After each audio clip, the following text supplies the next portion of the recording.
Bem, gente, boa tarde. Eu agradeço mais uma vez a presença de todos.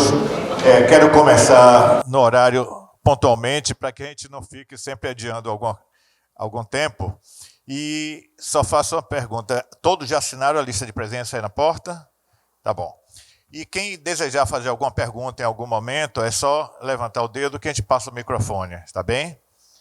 Bem, então, conselheiro, com licença. Nós vamos hoje falar sobre o século XVIII. O século XVIII é o século do ouro, como nós chamamos, e é o século do barroco no Brasil. Marília é minha aluna arquiteta, ela sabe, conhece isso tudo muito melhor do que eu. Uma hora dessa a gente vai ter que organizar um curso com Marília aqui. Vocês sabem exatamente o que foi o movimento barroco? Porque todo mundo fala que Salvador é uma cidade barroca e que o período do ouro foi o período do barroco, mas o que é o movimento barroco e por que se chama barroco? Então eu queria começar com essa definição, o seguinte: a humanidade no Ocidente, após a Idade Média, que é o período chamado gótico ou goticismo, ela começa a se voltar para a ciência, para a pesquisa e para o conhecimento, inclusive da anatomia do desenho e da perspectiva. Com isso, no Renascimento, se retoma a forma do classicismo greco-romano, das proporções áureas do chamado clássico. Esse Renascimento na Europa dura o século XV e século XVI. O Renascimento. No Brasil, é o século XVI, obviamente, que é o século que foi descoberto. Só que o primeiro século da nossa descoberta, a arquitetura era tão precária, tão simples, tão primária, que a gente nem pode classificar ela de renascentista. Porque a arquitetura renascentista é uma arquitetura clássica monumental, com cânones muito clássicos, de ordenamento clássico, de ordens clássicas, dórica, jônica, coríntia, etc. Pronto. Então, a nossa primeira arquitetura, enquanto a Europa estava no auge do seu renascimento, dos grandes palácios, das grandes igrejas, nós estávamos com a arquitetura chamada missionária, daquelas capelinhas primeiras de taipa e palha, depois de pedra e cal, mas extremamente simples. A nossa arquitetura oficial, inclusive, das casas de câmara e cadeia, de Paço dos Governadores, ainda era muito precária, de taipa de pilão, e muitas vezes com divisórias de taipa de mão, que chama supapo internamente. Pronto. No século XVII, é o século do monumental no Brasil.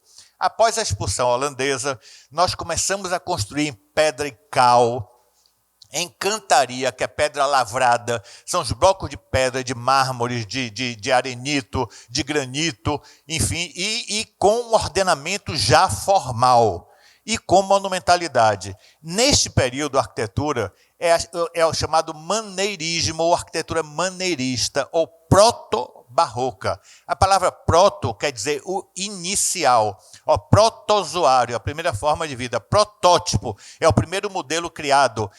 Proto-barroco são as primeiras manifestações do barroco. Essa arquitetura é a transição do Renascimento clássico para o barroco. A Europa sempre esteve um século ou meio século adiantada em relação a nós, porque os movimentos não começavam aqui, os movimentos eram trazidos para cá a partir dos colonizadores e, obviamente, com um certo retardo. Esse retardo fez com que, no período nosso do chamado maneirismo, a Europa já fosse barroca. E nós só vamos ser barrocos no século seguinte, que é o século XVIII. E o que é o barroco? O barroco é um movimento criado pela Igreja Católica para ir de encontro à reforma protestante que se dá no século XVI, com Calvino, Lutero, Henrique VIII, onde a Igreja...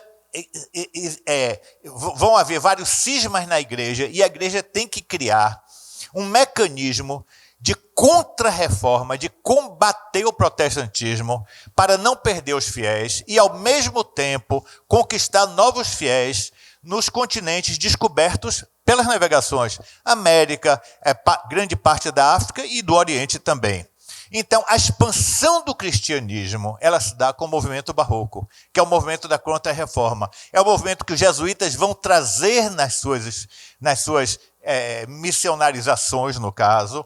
É um movimento que o desenvolvimento das colônias vai atingir o seu auge com produção não somente agrícola, do açúcar, do fumo, de outros produtos, mas também da extração do ouro. E por isso mesmo é chamado de Era do Ouro, o ciclo do ouro. O barroco equivale exatamente à era dourada da arquitetura. E esse barroco vai ser traduzido tanto nos edifícios religiosos como nos edifícios civis, com pequenas diferenças no estilo que depois eu vou falar para vocês. Esse período do barroco equivale à grande extração do ouro no Brasil. O ouro foi descoberto nas Minas Gerais em 1699, numa localidade chamada Vila Rica, que depois passou a ser denominado Ouro Preto. Mas antes das Minas Gerais, a primeira mina de ouro do Brasil foi no estado da Bahia, um século antes, no início do século XVII. As Minas Reais de Jacobina foram as primeiras produtoras de ouro no Brasil, e Jacobina se tornou um grande centro de riqueza, de poder, e, inclusive, ali se criou uma comarca importante, cuja comarca abrangia toda a região da mineração do ouro, inclusive de Rio de Contas, estava subordinado a Jacobina. Tá? E eu vou falar no século XVIII, com a criação das demais comarcas, situar Jacobina em relação a isso. Bem, a Bahia, embora tivesse sido pioneira no ouro, não foi a maior produtora, porque o bandeirantismo foi avançando para o interior do Brasil, para o sertão do Brasil, na busca de novas minas. O bandeirantismo parte da Bahia, de Pernambuco, entrando para o coração do Brasil, e parte de São Paulo, subindo para o coração do Brasil. E essas bandeiras se encontram no centro, numa região com tanta mina aurífera, que passa a se chamar de Minas Gerais, ou seja, um local de muitas minas. E aí se constitui o estado de Minas Gerais. Minas Gerais tem uma riqueza do barroco imensa, porque agora Minas Gerais começa a ser colonizada a partir do século XVIII. Nós não temos arquitetura mineira do século XVII nem do século XVI. E a Bahia é rica em arquitetura do século XVII e XVI, como o Rio de Janeiro também, como Pernambuco também, ou seja, as províncias litorâneas todas.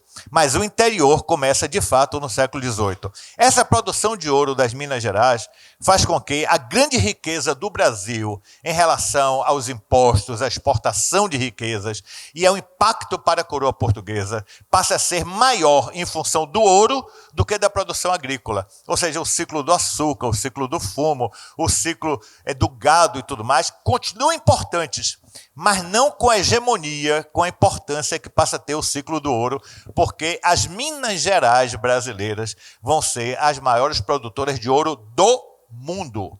A Bolívia vai ser a maior produtora de prata do mundo. O Brasil não tem mina de prata, e o Brasil vai ser o maior produtor de ouro do mundo. E depois, no século XIX, que eu vou falar na próxima segunda, a Bahia vai ser a maior produtora de diamante do mundo, com a região de Lençóis, na Chapada Diamantina, até que seja descoberto as minas de diamantes na África do Sul. Então, por uma geração inteira, 2 décadas e meia, quase 3 décadas, o Brasil foi o maior produtor de diamante, e, no caso particular, a Bahia. Então, o século do ouro é o século da riqueza das explorações minerais, especialmente o ouro. E Salvador não produzia ouro, mas Salvador era a capital ainda do Brasil, era digamos assim, o centro político do Brasil e centro de uma região muito produtora de outras riquezas, que no caso, eu falei, açúcar, fumo, gado, a mandioca para o consumo interno e principalmente como cidade entreposto comercial, a grande cidade, o maior porto do Atlântico Sul, a grande cidade onde circulavam as mercadorias de todos os continentes conhecidos naquele tempo e que faziam parte do ciclo das navegações portuguesas da Além-Mar. Pois bem, nós vamos começar o século XVIII, ou seja, o ano 1700, mais ou menos, com uma construção em Salvador que marca essa arquitetura barroca. E essa construção que eu vou mostrar já já em fotografia é a Igreja da Ordem Terceira de São Francisco. Mas antes disso, vamos passar aquele primeiro slide, por gentileza.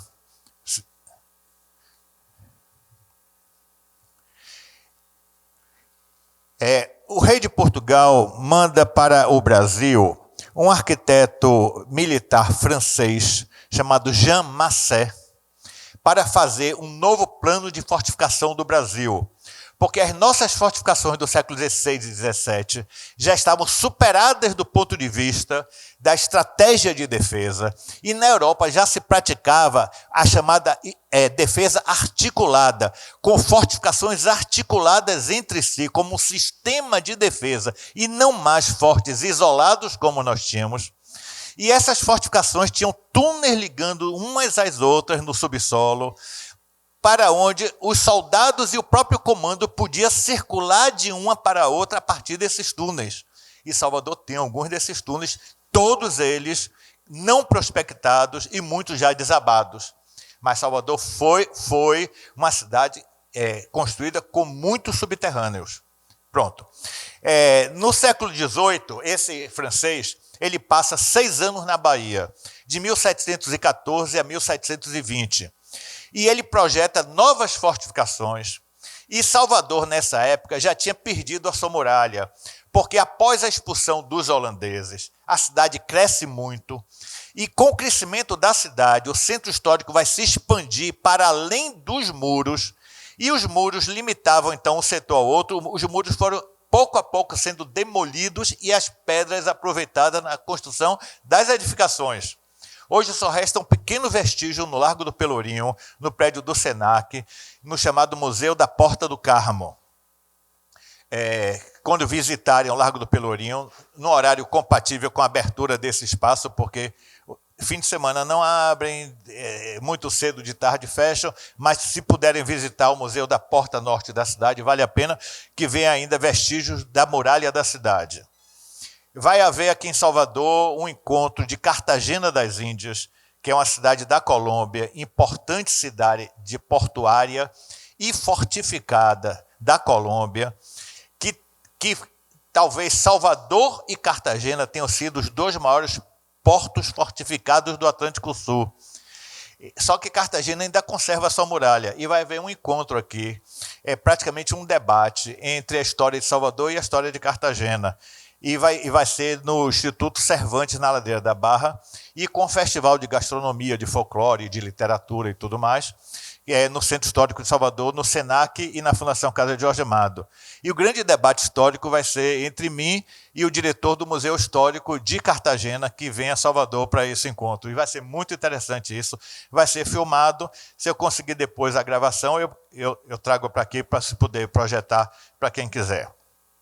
Pois bem, e esse plano de fortificação de Jean Massé daqui consta de uma nova muralha que ele projeta para a cidade e que não vai ser executada.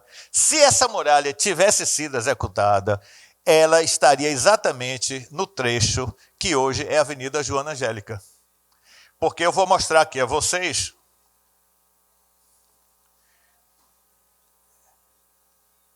aqui. Olha, aqui é a cidade de Tomé de Souza. A primeira muralha da cidade ficava aqui, nesse entorno. Aqui é a porta sul da cidade. Aqui, estão vendo aqui o vestígio da porta sul. Essa é a porta de entrada da cidade. Aqui é a porta norte da cidade. Isso aqui é o Largo do Pelourinho. Aqui é o Terreiro Jesus, o Cruzeiro de São Francisco, a Praça Municipal. Aqui é a Rua Chile, que é a rua direita do Palácio, a Rua da Ajuda, a Rua Rui Barbosa, a Rua do Curruachito, no caso, e a muralha ficava aqui. Aqui são as nascentes do Rio das Tripas, ou Rio da Vala. Aqui é o Largo da Barroquinha. Aqui é a Praça dos Veteranos. Esse é o Rio das Tripas, que hoje é a Baixa dos Sapateiros. Tudo isso aqui é a Baixa dos Sapateiros. Veja que ele começa aqui, ele vem aqui. Quando ele chega aqui nas Sete Portas, ele bifurca e ele vai formar o Dique do Tororó. Estão vendo aqui o Dique do Tororó? Tudo isso aqui. Hoje o dique é somente esse pedaço aqui, olha. O Dique do Tororó avançava, isso aqui é o Forte de São Pedro. Ele vinha até aqui embaixo, onde tem a concha acústica do Teatro Castro Alves. Estão vendo? Aqui o Forte de São Pedro. Então o dique vinha até aqui, todo esse trecho aqui da Lapa, tudo isso era o Dique do Tororó. Enfim, e ele segue ali adiante no sentido da Avenida Heitor Dias, né? Que nós chamamos também de bairro das Sete Portas. Pois bem, então ele projeta uma nova muralha, que seria esta muralha daqui. Estão vendo essa linha aqui? Essa muralha não foi construída, foi projetada. Mas entre 1714 e 1720, ele projeta e constrói e amplia as fortificações. E algumas fortificações nem existiam enquanto fortificações, mas enquanto trincheiras que foram, na verdade, utilizadas para a defesa da cidade contra os holandeses. E se tornam fortificações a partir de Jamassé. E outras que já eram fortificações, como Santo Antônio da Barra, como São Diogo, Santa Maria e tudo mais, algumas vão ser reformadas, outras não. Então vamos ver aqui o modelo da fortificação. A fortificação nova é este modelo aqui que vocês estão vendo, que é um pátio central. E esses elementos aqui são chamados pontas de lança, tá? Ou fortificações estrelares. Então, este é o Forte de São Pedro, que ele projeta no local de uma trincheira. Este é o Forte dos Aflitos. E este é o Forte de São Paulo da Gamboa, que fica logo ali embaixo, atrás do Solar do União. Hoje é uma ruína, inclusive. Essas 3 fortificações foram projetadas para defender a entrada sul da cidade, porque a entrada sul era aqui, com essa porta fortificada na Praça Castro Alves, como nós chamamos hoje, que era Praça da Porta Sul da cidade ou de Santa Luzia. Então, o sul da cidade deixa de ser aqui e passa para cá, para esse trecho. Então, essas fortificações passariam a defender o sul da cidade. No norte da cidade, a defesa era na porta fortificada de Santa Catarina, ou Porta do Carmo, aqui no Largo do Pelourinho. Mas a cidade se expande nesse sentido. Então ele projeta o Forte de Santo Antônio Além do Carmo e o Forte do Barbalho, que é Forte de Nossa Senhora do Monte do Carmo. Então, essas 2 fortificações, e mais esta aqui, que não foi construída, defenderiam a entrada norte da cidade, porque aqui é o caminho da liberdade, a estrada da liberdade, que é a antiga estrada da boiada. Então, aqui seria a defesa norte da cidade, aqui seria a defesa sul da cidade. Aqui, essa muralha limitaria a cidade nessa outra comeada, que é a comeada da Avenida Joana Angélica. Aqui ele projeta esta fortificação menor aqui, que vocês estão vendo, que tem a mesma planta desses fortes de cá, que era a Casa da Pólvora, onde seria guardada a pólvora para abastecer todos os fortes da cidade, num projeto articulado de defesa. Esse prédio foi construído e depois foi demolido, e quando ele foi demolido, esse local passou a ser chamado de Campo da Pólvora, é onde está o Fórum Rui Barbosa. Tá? Então, tudo tem um sentido na história com essa nomenclatura. Olha, esse muro daqui não chegou a ser construído. Não, porque ele não houve mais necessidade. Segundo os relatos da época, foi um projeto de fortificação, mas não houve mais ameaça de invasão a Salvador. Então, não fez muito sentido ele ser construído. Agora, vocês estão vendo aqui... Vocês estão vendo aqui o Campo da Pólvora. Aqui é o Convento do Desterro, estão vendo? Convento do Desterro. Olha a proximidade. Campo da Pólvora, Convento do Desterro. Pronto. Esse trecho todo daqui, olha a dimensão desta fortificação. Ela não vai ser construída como ele projetou. Mas no local dela hoje nós temos o Quartel-General da Moraria. O bairro da Moraria. Que não deixa de ser hoje o grande centro da defesa da cidade por parte do Exército. É o núcleo de comando do Exército aqui. Então, a estratégia dele até hoje sobrevive como um ponto importante dentro da cidade. Então, vocês vejam que essa fortificação... Agora, todas elas têm o seguinte, tem a fortificação com sua muralha, e em volta dela tem uma outra muralha, como vocês veem aqui, em volta, sempre uma outra muralha. Essa outra muralha formando um fosso entre um e outro. Então, era aquela fortificação que tinha fosso, que tinha ponte levadiça, que tinha esse fosso com água ao redor, como os castelos medievais. Então, Salvador já teve tudo isso. E as outras fortificações, que obviamente não estão aqui nessa planta, mas que foram ampliadas. O Forte de São Marcelo não está desenhado, não está projetado aqui, ele já existia, mas não consta dessa planta. Ele permanece com o projeto de 1650, ele só vai ser ampliado no século XIX, então na próxima segunda-feira eu falo. Então, de qualquer maneira, Salvador começa com esta dimensão de cidade que vocês estão vendo, tudo muito distante, ou seja, o entorno dela praticamente nada existia. A cidade se limitava do Forte de São Pedro até Santo Antônio do Carmo e Barbalho. Era essa cidade do século XVIII. Essa cidade começou, ela abriu o século... em torno de 20 mil habitantes e fechou o século com em torno de 45 mil habitantes. Então, você veja, ela não cresceu tanto em população, mas vai crescer em riqueza. E é nesse período que Salvador se torna o maior porto do Atlântico Sul e a maior cidade do Hemisfério Sul. Gente, quando eu falo Hemisfério Sul, é a maior cidade do planeta abaixo da linha do Equador. Salvador já foi, e foi no século XVIII. Hoje, a gente não concebe isso, tendo em vista outras metrópoles como São Paulo, Buenos Aires, tudo mais, com cifras, próprio Rio de Janeiro, mas Salvador já foi a maior cidade do Hemisfério Sul no planeta. Pois bem, esta outra planta daqui já é do século XIX. Vocês estão vendo que Salvador, essa parte daqui é o trecho do século XVIII. No século XIX, Salvador já conquista outras regiões, com pouquíssima ocupação, vocês estão vendo, sempre muito pouca ocupação, mas ela já começa a se expandir, agora sempre em torno da Baía de Todos Santos. Era uma cidade voltada para a Baía de Todos Santos. Bem, essa planta é do final do século XIX, eu vou detalhar ela na próxima segunda-feira, é de 1894, mostrando aqui a região, o Forte de São Pedro, o Passeio Público, o Forte dos Aflitos, e aquele mesmo trecho daquela outra planta, mais consolidado, com mais construções. Vamos voltar agora à projeção do século XVIII.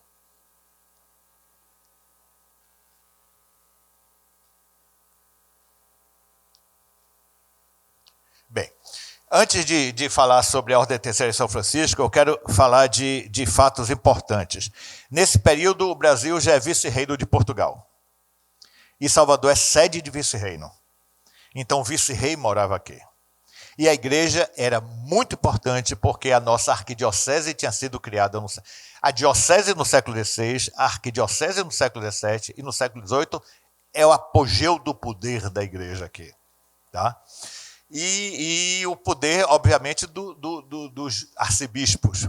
Então, em 1715, Dom Sebastião Monteiro Davide, que foi um dos arcebispos mais importantes que nós tivemos aqui no século XVIII, ele manda construir um palácio para sua residência, para a residência arquiepiscopal. É aquele palácio que está na Praça da Sé, chamado Palácio Arquiepiscopal. Eu visitei ele, inclusive, agora, mais uma vez, neste fim de semana, levando uma pessoa amiga para conhecer. E tem um museu instalado lá da história da arquidiocese que vale a pena vocês visitarem. Eles cobram R$5 o ingresso e é uma visita muito rica, porque vocês vão ver a criação da diocese, da arquidiocese, a demolição da Igreja da Sé, a história de Gregório de Matos e Guerra, a história do padre Antônio Vieira, a história de Dom João III, fundador de Salvador, e do Papa Leão III, que instituiu a diocese. Vocês vão ver as grandes procissões, festas populares da Bahia, ou seja, é um acervo magnífico de história da igreja na Bahia. O primeiro grande marco arquitetônico da cidade no século XVIII é a igreja da Ordem Terceira de São Francisco. Essa igreja ela tem uma característica completamente diferente das outras igrejas do Brasil. É porque ela tem uma fachada toda trabalhada em pedra, esculpida em pedra, como se fosse um frontispício de um altar. Isso é característico da arquitetura do norte de Portugal e da região da Galícia, que é norte da Espanha. E essa arquitetura é chamada de plateresca ou churrigueresca. É uma arquitetura realizada lá, onde eles, de uma certa forma, reproduzem os entalhes dos altares do interior da igreja na fachada da igreja. Então, a igreja é trabalhada como um frontispício de altar. E o Gabriel Ribeiro, aqui na Bahia, ele fez esta igreja e fez uma portada magnífica, que é a do Paço de Saldanha, que nós estávamos conversando sobre ele agora. É do mesmo autor. E uma escadaria na Santa Casa de Misericórdia. São as 3 obras desse mestre Gabriel Ribeiro, que esteve aqui no início do século XVIII. Mas eu ia falar sobre o barroco e o que é que caracteriza o barroco. Se no Renascimento a forma é clássica, é perfeita, por outro lado ela é estática. As esculturas do Renascimento não expressam sentimento nem movimento. São esculturas que, se você olhar, tanto do homem quanto da mulher, são representados de forma ereta, no máximo com um joelho assim flexionado. Esse joelho é para dar um pequeno movimento de avanço, de caminhada. Não mais do que isso.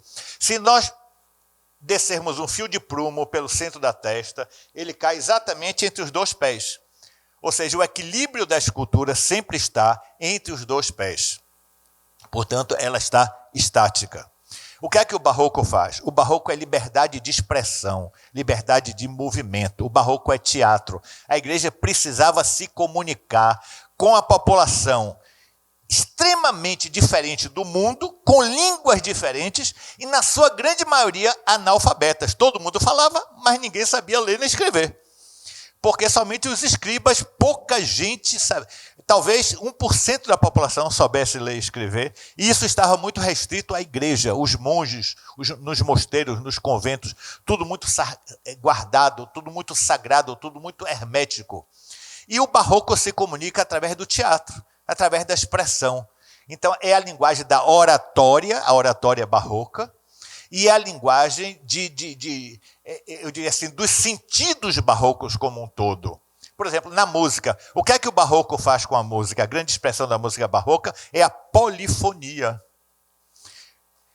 A música que antecede o barroco é o cantochão gregoriano, é a música monotônica. Vocês já assistiram a missa das 10 da manhã no Mosteiro de São Bento? De canto gregoriano? O canto gregoriano é uma nota só, que você vai repetindo, lendo aquilo repetidamente.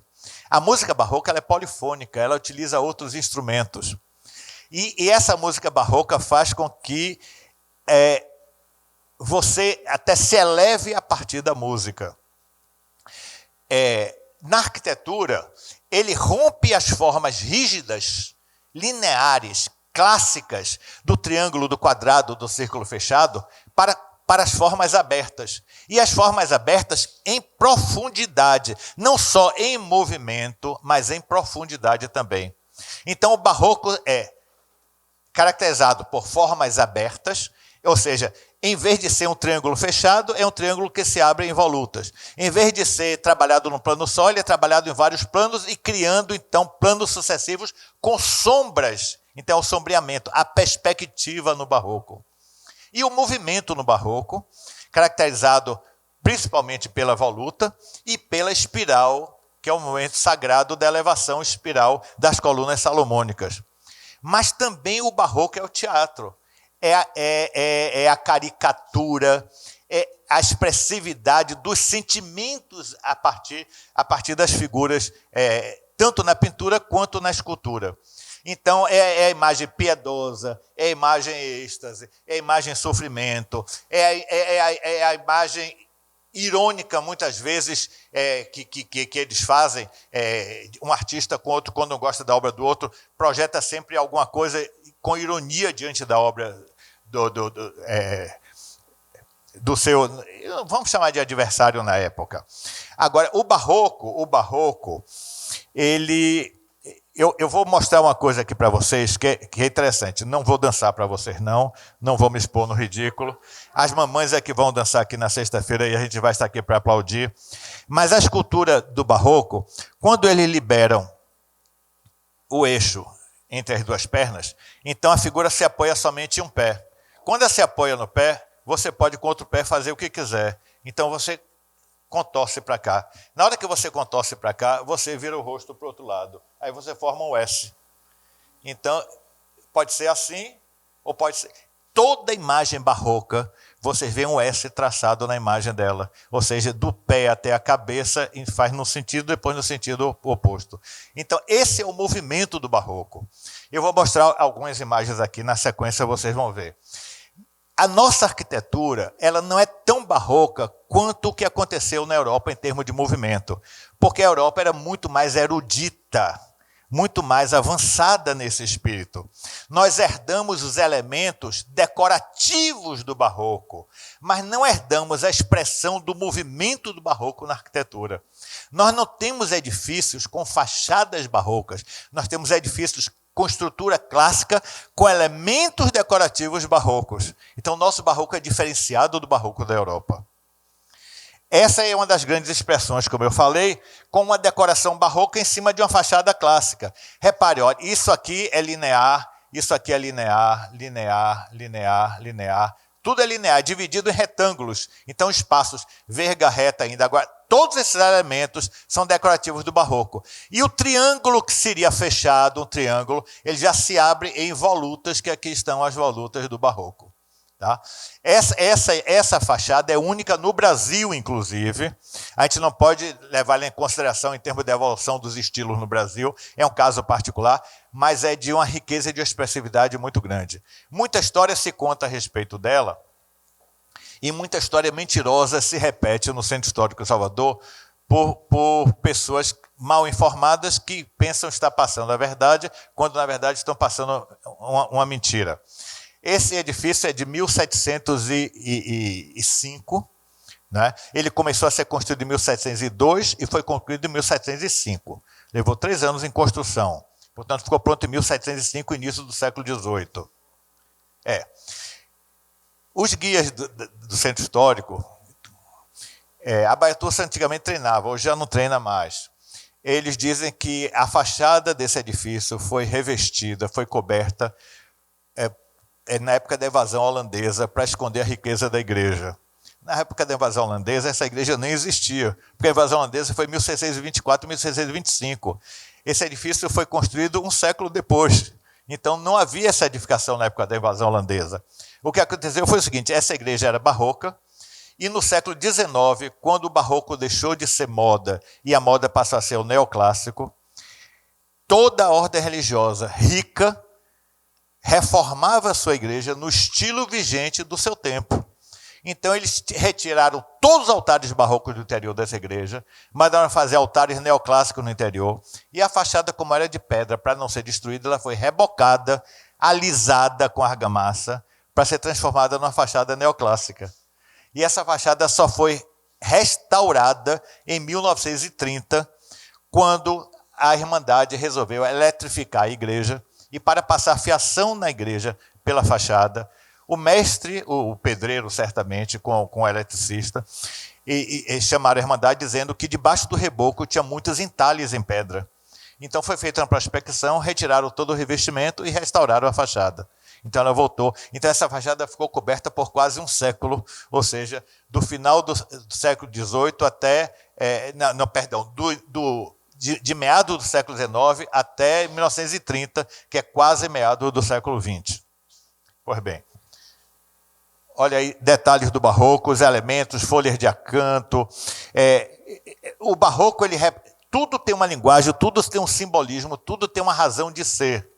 Por exemplo, vocês veem pássaros representados na igreja, na talha da igreja. Que pássaros são esses? Por que eles estão ali? São 3 pássaros. É o pelicano, é a gralha e a fênix. Por que esses 3 pássaros estão nos altares da igreja? Porque o pelicano é aquele pássaro que, quando não encontra alimento para os seus filhotes, ele volta ao ninho e bica o peito e deixa o sangue jorrar para os filhotes se alimentarem do seu sangue. Foi Cristo que deu o seu sangue na cruz por nós. Então, é uma alegoria à paixão de Cristo.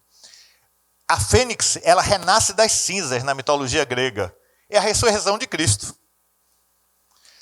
E a gralha é aquele pássaro que, quando faz um ninho no galho de árvore, ninguém pode passar por baixo, porque ela dá um voo rasante sobre a cabeça e, grunhindo, ela vai bicando, ela espanta quem passa por ali.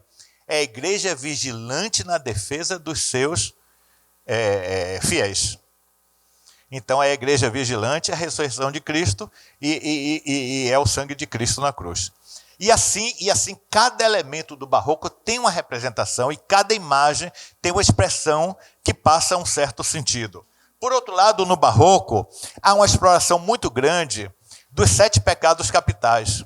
Então, nunca se teve tanta gula, tanta luxúria, tanto pecado quanto na época do barroco, na verdade. Isso tudo está muito expresso tanto nas esculturas quanto nas pinturas barrocas. Outra coisa, a azulejaria do século XVIII. Salvador é uma das cidades mais ricas em azulejaria portuguesas no mundo. Independente da cidade, o edifício que tem maior quantidade de azulejos portugueses fora de Portugal é o conjunto do convento e igreja de São Francisco, na Bahia. Então, não existe no mundo nenhum edifício ou conjunto arquitetônico com maior quantidade de azulejos portugueses do que esse nosso aqui. E com algumas particularidades de raridade, inclusive, porque na Ordem Terceira de São Francisco tem azulejos portugueses que retratam vistas de Lisboa anteriores ao terremoto que destruiu Lisboa. É a única documentação pictórica que existe de Lisboa anterior ao terremoto que destruiu ela completamente. Então é um documento raríssimo e está muito mal conservado, inclusive. A gente não dá valor às coisas preciosas que nós temos. Bem, eu vou aqui. Olha aqui, esses são os azulejos da Ordem Terceira de São Francisco. Por que esses azulejos estão aí? Porque esses azulejos retratam o casamento da rainha Dona Maria Ana Vitória, filha do rei de Espanha, com o rei de Portugal, Dom José I. E como o casamento foi celebrado em Madrid, eles voltaram de barco pelo rio Tejo, que cruza o território português e deságua em Lisboa. E esses azulejos são cenas da chegada do rei e da rainha, de suas núpcias reais, vindos de Madrid. Então, todo o cortejo, na chegada na cidade de Lisboa, e todo o cortejo ao longo da cidade está retratado aí. Então, é uma peça preciosa de história. Bem, aqui já é outro edifício do século XVIII. Eu fiz um levantamento, eu trabalhei muito em turismo, eu trabalhei na Baía Tursa há algum tempo. Quando a Baía Tursa foi fundada, a Baía Tursa foi fundada em 1971. Em 1971, eu voltei de um período de estudos nos Estados Unidos e voltei falando inglês com certa fluência. E aí, o primeiro concurso que a Baía Tursa fez para a formação de guias de turismo bilíngues, eu participei, fui selecionado e a Baía Tursa me contratou para trabalhar lá. Então, eu fui da primeira turma de guias de turismo bilíngues da cidade. E a gente fez muita pesquisa, porque nessa época não tinha material de informação, não tinha publicações. A gente tinha que pesquisar para saber o que ia informar. Então eu fui em arquivos, em biblioteca, fui na Cúria, em vários lugares. E na Cúria eu fiz uma pesquisa sobre quantas igrejas Salvador tinha, porque na música de Dorival Caymmi ele fala em 365 igrejas. Não é verdade, isto é uma licença poética. A licença poética, o poeta tem o direito de se expressar desta forma, porque ele dizendo que tem 365 igrejas, ele diz que tem tanta igreja como se fosse uma para cada dia do ano. Mas não é assim. Na verdade, eu consegui levantar 168 igrejas. Então, quase 200 a menos.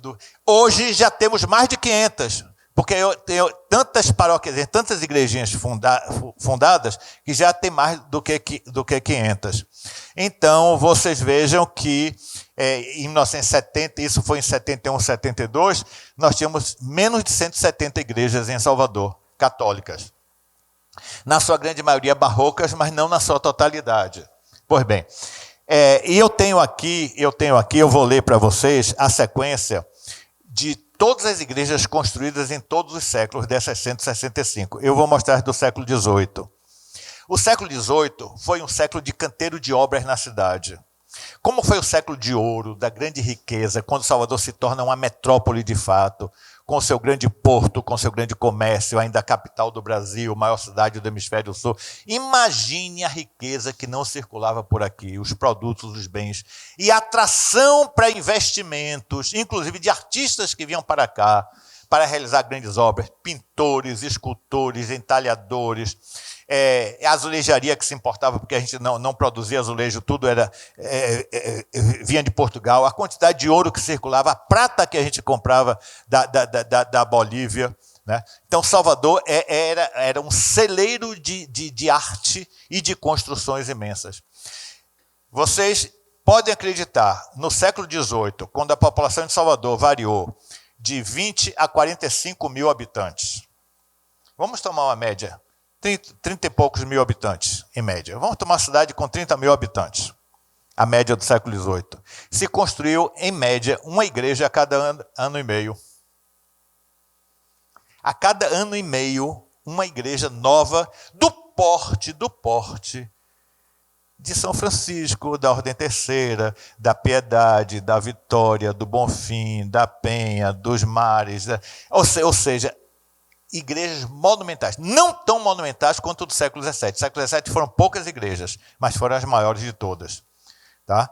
Então, é do Mosteiro de São Bento, é a Igreja do Carmo, é a Catedral Basílica, é a Igreja da Sé, que já não existe mais, mas a quantidade e a riqueza delas maior, em termos de decoração, em termos de ouro, de prata, de azulejo, de pintura, de tudo, é o século XVIII.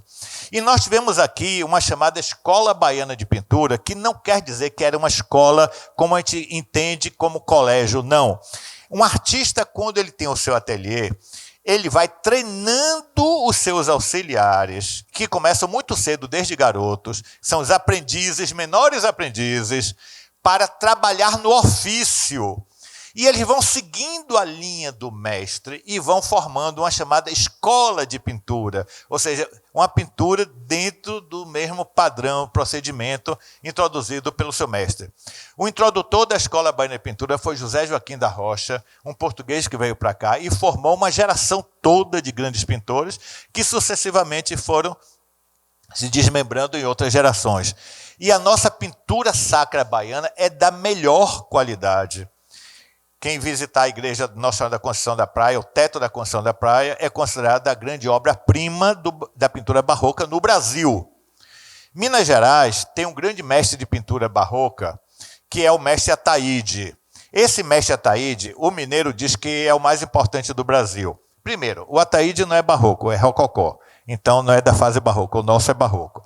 E segundo, o Ataíde é muito regional. O nosso é uma pintura muito mais internacional, no caso, e muito mais amparada nos cânones da pintura portuguesa. Então, em termos de grandiosidade, a nossa é mais. Agora, em termos de expressão regional, a do Ataíde é muito expressiva.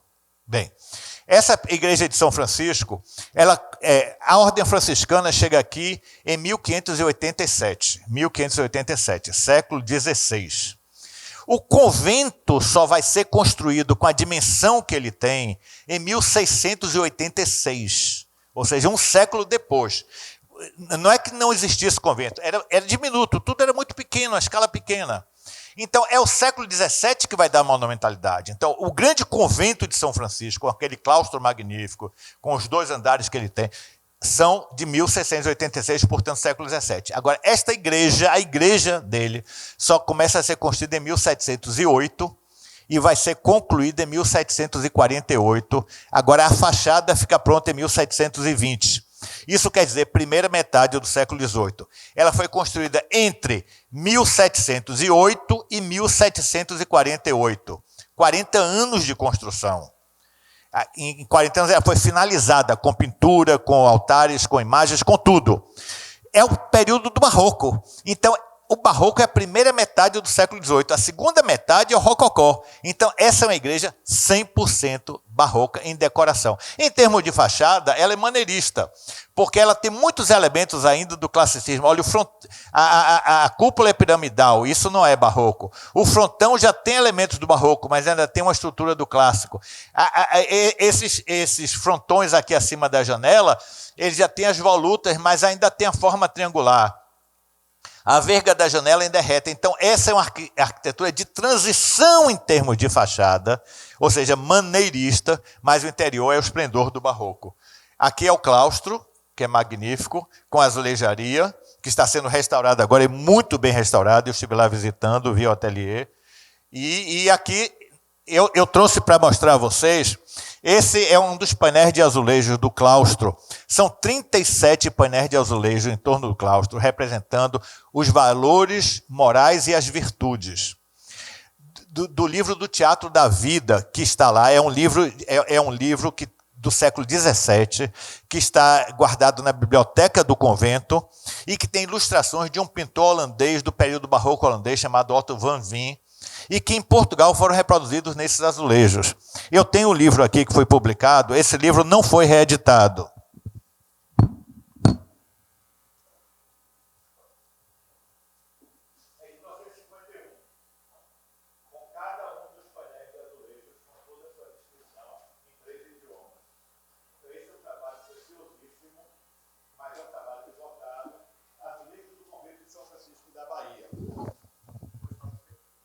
Não, não foi. Esse livro foi feito na imprensa oficial da Bahia, mas não sei quem patrocinou. Bem, eu queria só mostrar uma das virtudes, que é esta que está aqui, que eu acho muito interessante, por isso que eu destaquei ela nessa foto. Aqui é a virtude, representando a virtude. Então, a virtude está no meio, nem de mais nem de menos, a virtude está sempre no meio, é o caminho do meio.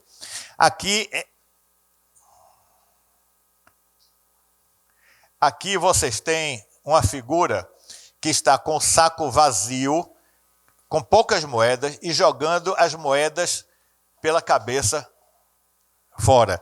E esta aqui está com o saco cheio de moeda.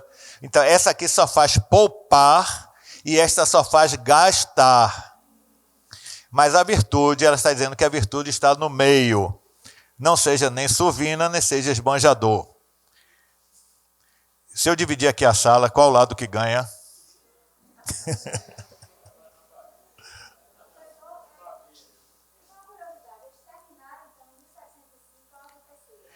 Foi. Colada. Não, é o seguinte, a ordem terceira, o que é ordem religiosa? A ordem religiosa é quando você tem uma regra estabelecida e os frades ou as freiras seguem esta regra de comportamento. A ordem religiosa se divide em ordem primeira, segunda e terceira. A ordem primeira é dos frades, a segunda é das freiras e a terceira é dos leigos. O que é leigo? Leigo pode ser homem ou mulher, não importa. São leigos. Agora, eles acatam os princípios da ordem, mas são leigos, podem casar, ter família, viver sua vida normal, não se internam, não vivem em convento. Então, são irmãos terceiros. Eu sou irmão terceiro da Ordem de São Francisco. Então, eu sou leigo, estou aqui. Posso ter família, posso ter minha vida livre. Agora, adoto, por princípio, a regra franciscana. Tá certo? E a Igreja da Ordem Terceira foi construída pelos leigos. E a outra ordem foi construída pelos frades, que é a Ordem Primeira. E a Ordem Segunda Franciscana, qual é? É a de Santa Clara do Desterro, porque Santa Clara que era companheira de São Francisco, que é logo ali atrás. Se você desce o fundo, a roça do convento de São Francisco e sobe o Desterro, está o convento de Santa Clara. Então, você tem os franciscanos, as clarissas e a Ordem Terceira. Cada um no seu momento. São independentes. Bem, olha aqui. Aqui é um detalhe do altar-mor da igreja. Essa imagem é uma imagem muito curiosa, porque foi feita por um artista santamarense, Pedro Ferreira. Pedro Ferreira, ele foi convidado pelo superior do mosteiro de São Francisco, da igreja de São Francisco do convento, para fazer uma nova imagem para o altar-mor. Porque a imagem que tinha aí era numa escala muito pequena e ele achava insignificante diante da dimensão da riqueza da igreja. Então, Pedro Ferreira esculpe essa imagem em Santo Amaro, reproduzindo em 3 dimensões uma pintura de Murilo, um pintor espanhol que está exposta no Museu do Prado. Então, essa imagem muito interessante e que tem uma história muito particular. Vocês sabem que São Francisco viveu no século XII, depois de Cristo. Obviamente, ele não viveu ao tempo de Cristo, mas aqui é uma coisa simbólica, porque como a vida de São Francisco é aquela que mais se aproxima à vida de Cristo, ele nessa imagem, Murilo representou como se ele estivesse recebendo Cristo.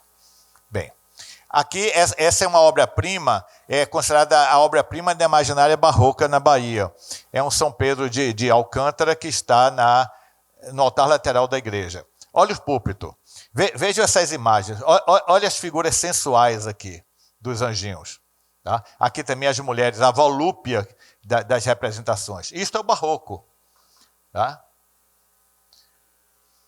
Olha as máscaras do barroco, do teatro do barroco. Bem, aí nós vamos ter, na sequência de igrejas, eu vou apresentar elas em sequência cronológica, tá certo? Então, a partir do ano de início da construção de cada uma. Então, depois vinha a igreja dos órfãos de São Joaquim.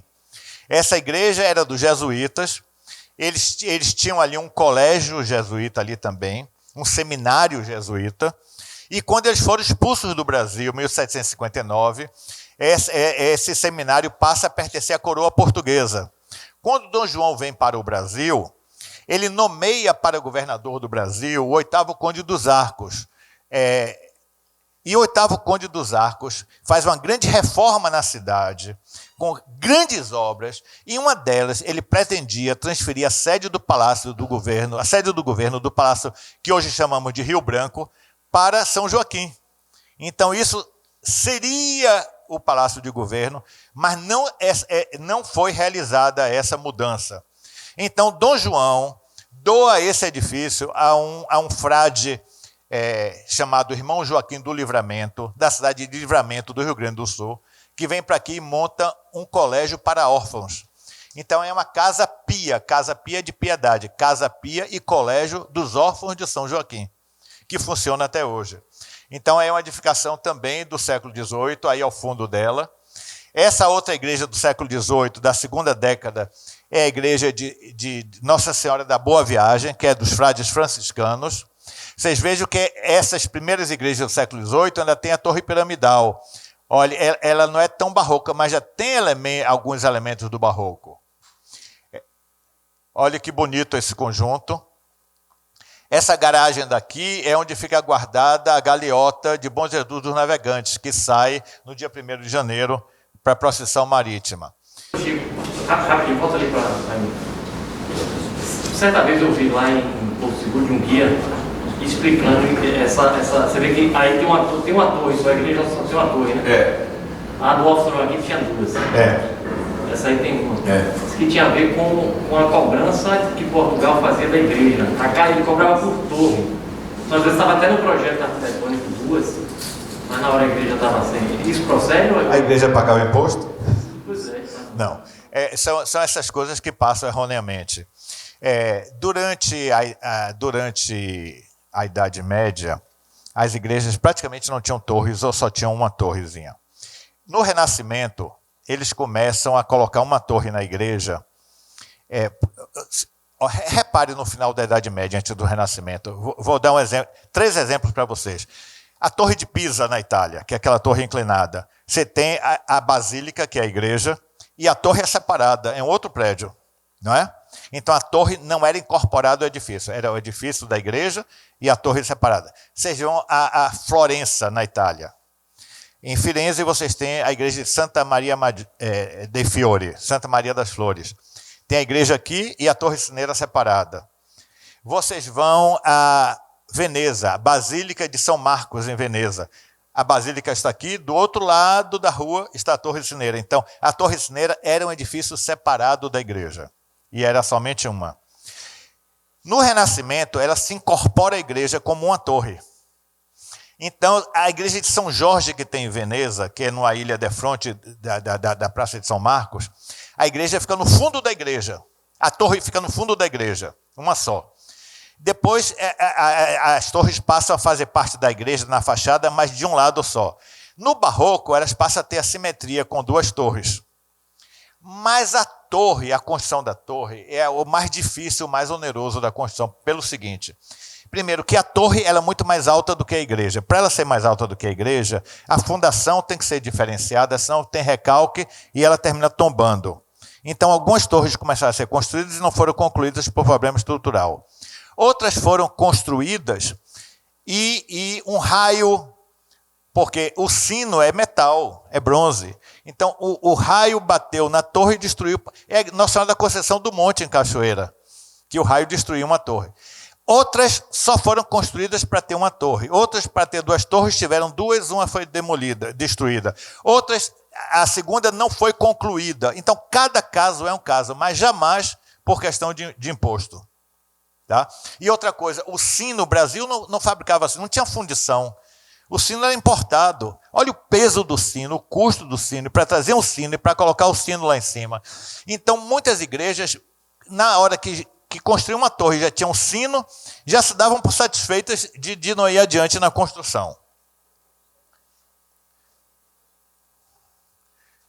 Essa igreja é monumental.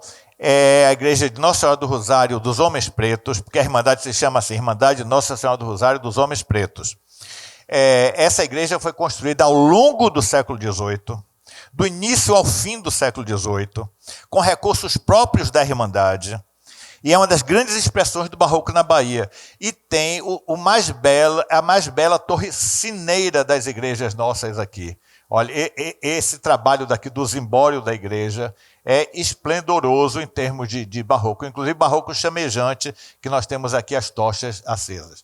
Pois bem, se vocês repararem, quando visitarem o Centro Histórico de Salvador, na perspectiva de cada rua do Centro Histórico, onde tem uma igreja adiante, a torre da igreja fica exatamente no eixo da perspectiva da rua.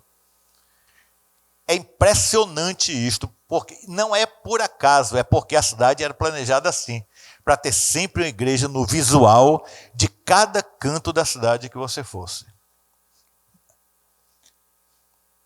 Aqui é Nossa Senhora do Rosário, a igreja de Brotas, a freguesia de Brotas. Essa igreja ela não foi concluída como deveria ter sido. Você veja que as torres sineiras não foram construídas. Aqui é o espaço de uma torre e aqui é o espaço de outra, e nenhuma das duas foi edificada, porque é uma comunidade mais afastada do centro da cidade, com menos recursos, mas era uma freguesia, mas não teve recurso suficiente para concluir a sua igreja. Diga.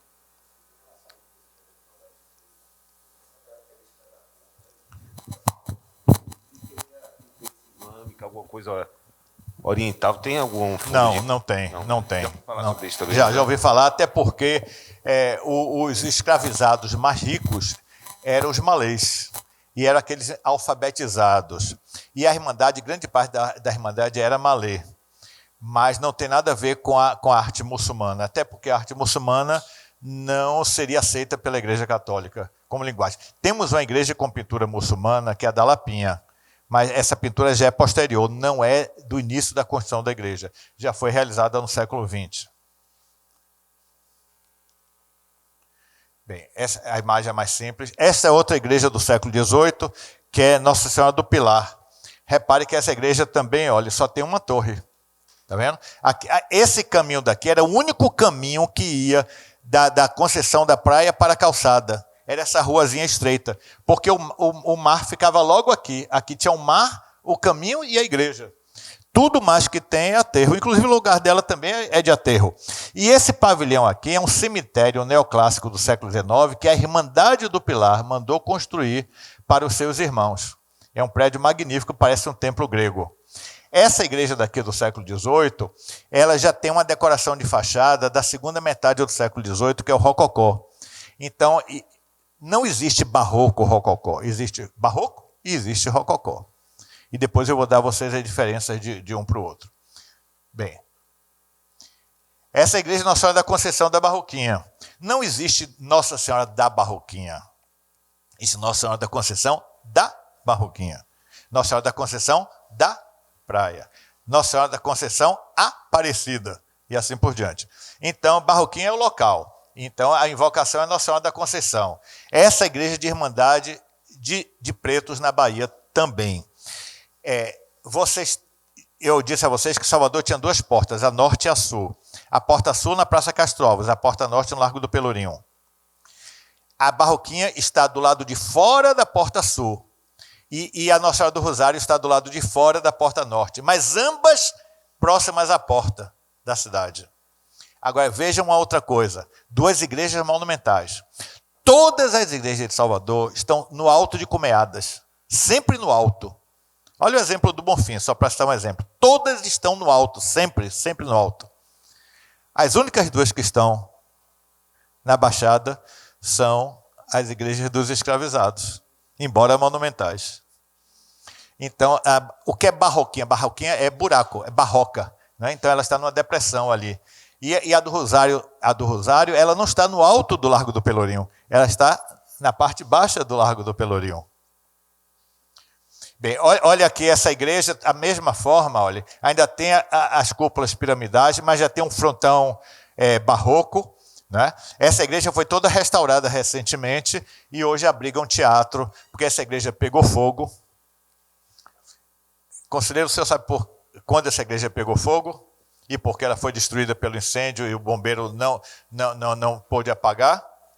Porque na mesma hora que ela estava pegando fogo uma casinha pequena ao lado do prédio do Tesouro, na Rua da Ajuda ali. E como a casa era colada com o prédio do Tesouro, que era a Secretaria da Fazenda do Estado, e o Corpo de Bombeiros era ali na ladeira da praça, todos os caminhões do Corpo de Bombeiros foram apagar o incêndio daquela casinha para não destruir o prédio do Tesouro. Só depois que apagaram lá, que foram apagar o da Barroquinha, que já tinha sido totalmente destruída. Então, o azar dela é que o incêndio começou no mesmo horário que o incêndio da casinha ao lado do Tesouro. Essa igreja é do século XVII, mas ela foi reformada no século XVIII. Essa é a igreja monumental Nossa Senhora da Misericórdia, da Santa Casa. Então, toda essa estrutura dela é do século XVII, isso tudo aqui é século XVII. Mas esta portada daqui, ela foi refeita no século XVIII e já é uma portada com alguns elementos do barroco. Essa igreja acabou de ser restaurada, foi reinaugurada recentemente, festivamente. Nossa Senhora da Saúde e Glória, no Largo da Saúde. É século XVIII também. Repare que essa já é mais barroca do que as outras. Olha, aqui já não é mais piramidal a cúpula. O frontão do corpo da fachada já é bem barroco. E as janelas já não tem verga reta aqui no centro. Estão vendo? Então, embora aqui na lateral ainda tenha. Aí Nossa Senhora da Saúde e Glória, a imagem. Essa igreja Nossa Senhora da Conceição do Boqueirão. Nossa Senhora da Conceição do Boqueirão. Então não é Nossa Senhora do Boqueirão, é Nossa Senhora da Conceição do Boqueirão, que está na rua direita de Santo Antônio. Olha que beleza de fachada. Olha, essas cúpulas lembram muito as cúpulas do Rosário dos Pretos. E o frontão, olha o frontão extremamente barroco aqui, ricamente decorado. E olha a onda do barroco, estou vendo que aqui forma uma onda, não é mais linear, o movimento, as portas, embora a fachada seja toda num plano único, ela não tem profundidade de fachada, então ela não tem movimento de planta, característica do barroco, ela tem elementos decorativos barrocos. Essa é a imagem processional, chama imagem de roca. Essa igreja ela está muito mal pintada, porque pintaram toda a cantaria dela, que é o contorno das portas e das janelas, de azul. Isso deveria ser no tom da pedra. E essa igreja Nossa Senhora de Nazaré, também é uma igreja do século XVIII, no Largo de Nazaré. Bem, no século XVIII houve um fato muito interessante aqui na Bahia, e que diz respeito, em particular, às mulheres da nossa sociedade.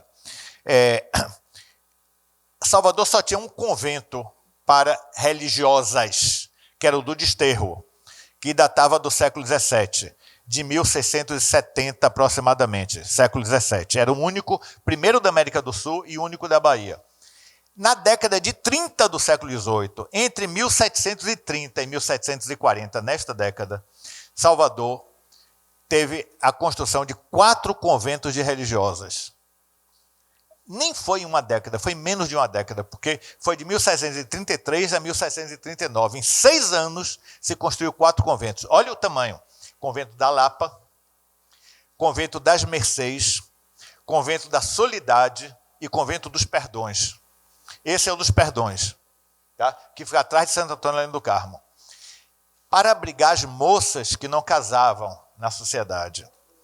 E o casamento deixou de acontecer na sociedade por causa desses conventos. Ao ponto que o governador da época fez uma carta ao rei de Portugal pedindo que ele proibisse o internamento de moças nos conventos da Bahia, porque naquele ano específico só tinham havido 2 casamentos na sociedade baiana.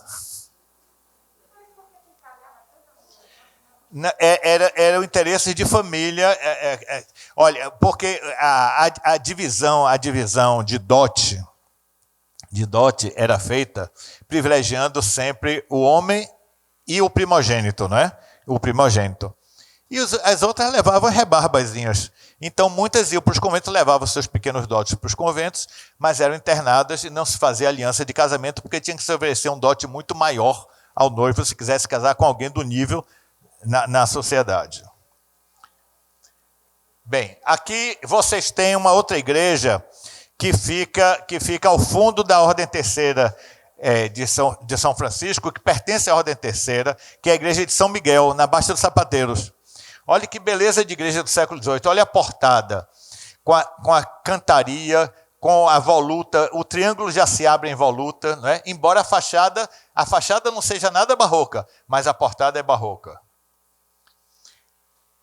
O nome já está ali, Igreja de São Pedro. Essa igreja foi demolida por Seabra quando fez a Avenida 7 de Setembro. É onde está o relógio de São Pedro.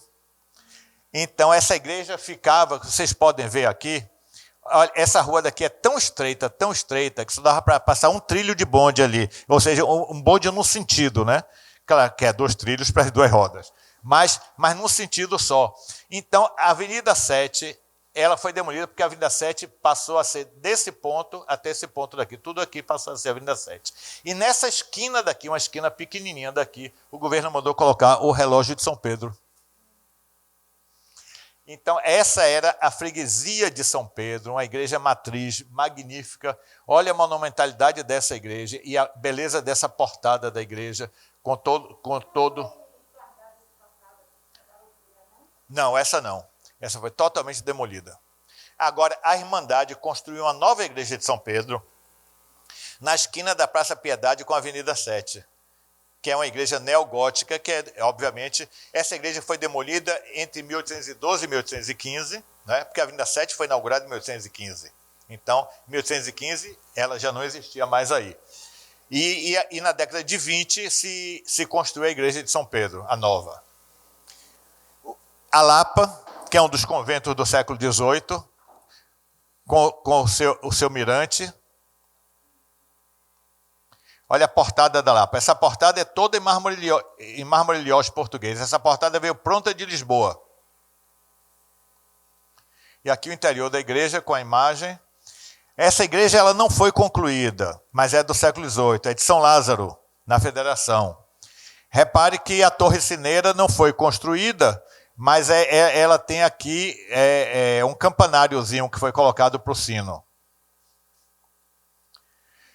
Bem, o Colégio das Mercês, vocês estão vendo essa foto é porque o convento das Mercês foi cortado ao meio por Seabra também, para o alargamento da Avenida 7 de Setembro. Então, com o corte do convento, se fez a nova fachada neogótica, que é esta atual.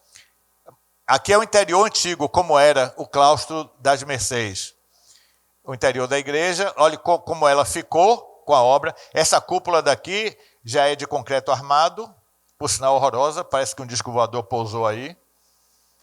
Bem, essa igreja é do Santíssimo Sacramento da Rua do Paço. Não é a igreja do Paço, é a igreja do Santíssimo Sacramento da Rua do Paço. É onde foi filmado o Pagador de Promessas. Então, é a igreja de Irmandade, também século XVIII. Aqui ainda tem a torre piramidal, mas já tem elementos mais curvilíneos. Também uma igreja monumental. Essa escadaria daqui, depois que a igreja ficou pronta, a Irmandade comprou esses sobrados daqui, desse quarteirão, tanto de cima quanto de baixo, demoliu e fez a escadaria para dar monumentalidade a ela, visibilidade a ela. Esse é um dos conventos do século XVIII, é o da Soledade, que fica perto da Lapinha. Repare que também só tem uma torre sineira, ela até um pouco recuada em relação à fachada. O altar já é século XIX, é neoclássico, e um dos mais belos exemplares do século XVIII, embora tenha sido a primeira igreja da cidade, construída por Tomé de Souza em 1549, ela era de taipa e palha. Depois se fez uma de pedra e cal. No século XVIII, em 1739, a Irmandade começou a construir a igreja monumental de cantaria, de mármore liós português, que é esta aqui, Nossa Senhora da Conceição da Praia. É um caso particular, essa tem um certo movimento na fachada, mas não é barroca. Ela tem muito do neoclassicismo já, e o interior dela é rococó, mas é século XVIII. Olha, essa é a pintura mais importante barroca do Brasil. É o teto pintado por José Joaquim da Rocha. É uma pintura ilusionista, monumental. A imagem da Nossa Senhora da Conceição. Repare sempre o movimento que eu falo, ó, sempre tem um movimento. A imagem processional. Essa igreja hoje já não funciona mais como igreja da Santíssima Trindade. essa torre cineira existia, eu ainda alcancei. No fim dos anos 50, talvez em torno de 1960, um raio, numa tempestade, um raio destruiu essa torre. Aí mandaram cortar o pedaço dela, ela ficou capenga aqui no caso, mas até 1950 ela tinha as duas torres. Essa igreja hoje é um local de ação social, de assistência social. É um galpão, na verdade, aí dentro, com telhado de eternite. A igreja Nossa Senhora da Penha de França. Essa igreja fica na Penha, século XVIII. Essa igreja foi construída com uma casa, aqui é uma casa de veraneio do arcebispo aqui ao lado. E aqui é um passadiço, aqui é um corredor, aqui são arcos vazados, você passa de um lado para o outro. Então, esses arcos para sustentar esse corredor, para o arcebispo sair da casa para a igreja, como tinha na Sé antes. Então, era a igreja de veraneio do arcebispo da Bahia. Na Penha, na Ponta da Penha. Hein? Anterior, essa daqui. Essa fica no pé da ladeira de Água Brusca. Ali onde tinha a Feira de Água de Meninos. A Feira de Água de Meninos era em frente a ela. Aqui é Nossa Senhora da Penha. Bem, aqui não é uma igreja, aqui é um oratório. O oratório da Cruz do Pascoal, também século XVIII, que fica na Rua do Carbon. Tá. Aqui tem uma imagem de Nossa Senhora do Pilar. Essa é a igreja do Bonfim. A igreja do Bonfim tem uma história muito interessante, eu vou contar para vocês, porque vale a pena. Em 1740, naufragou um português chamado Teodósio Rodrigues de Farias. E ele sobreviveu ao naufrágio. E ele era natural da cidade de Setúbal, em Portugal. Setúbal fica do outro lado do Tejo, adiante de Lisboa. Se vocês atravessarem a ponte, vocês andam mais uma meia hora de carro e estão em Setúbal. Então lá tem a igreja Nossa Senhora do Bonfim e a devoção. Então ele fez a promessa de trazer a devoção para a Bahia. Trouxe uma imagem, que é uma réplica da que tem lá. E essa imagem ele colocou na igreja da Penha. E na igreja da Penha ele constituiu, com outros fiéis, uma irmandade. A Irmandade Nossa Senhora do Bonfim. Isso em 1740. Essa irmandade, em 5 anos, conseguiu recursos para comprar um terreno e começar a construir sua igreja. Comprou a Colina do Bonfim. Em 1745, começou a construir a igreja do Bonfim, que foi inaugurada em 1754. Levou 9 anos de construção até a sua inauguração. Então, foi muito rápida. E esta igreja, apesar de ser do século XVIII, é a primeira igreja da Bahia que tem altares neoclássicos. Ou seja, a talha neoclássica, que serviu de modelo para outras igrejas. Tá? Aqui é a imagem do Nossa Senhora do Bonfim. Eu visitei em Setúbal a igreja do Bonfim, é uma igreja lindíssima, barroca, pequena. Lá a devoção existe, claro, é padroeiro lá, mas não é tão forte quanto é aqui na Bahia. Nós sabemos, ele não é o padroeiro da cidade, nem é o padroeiro do estado, mas é a maior devoção que nós temos na Bahia. E nós temos hino, nós temos festa, nós temos lavagem, nós temos fitinha, uma série de coisas. O arcebispo de lá, aliás, nem é arcebispo, o bispo de lá, ele veio à Bahia há uns 20 anos atrás. E eu fiz parte da comitiva que recebeu ele. Nós levamos ele na igreja do Bonfim. E ele ficou encantado de ver. E justamente tudo que tinha sido criado a partir da devoção aqui. Né?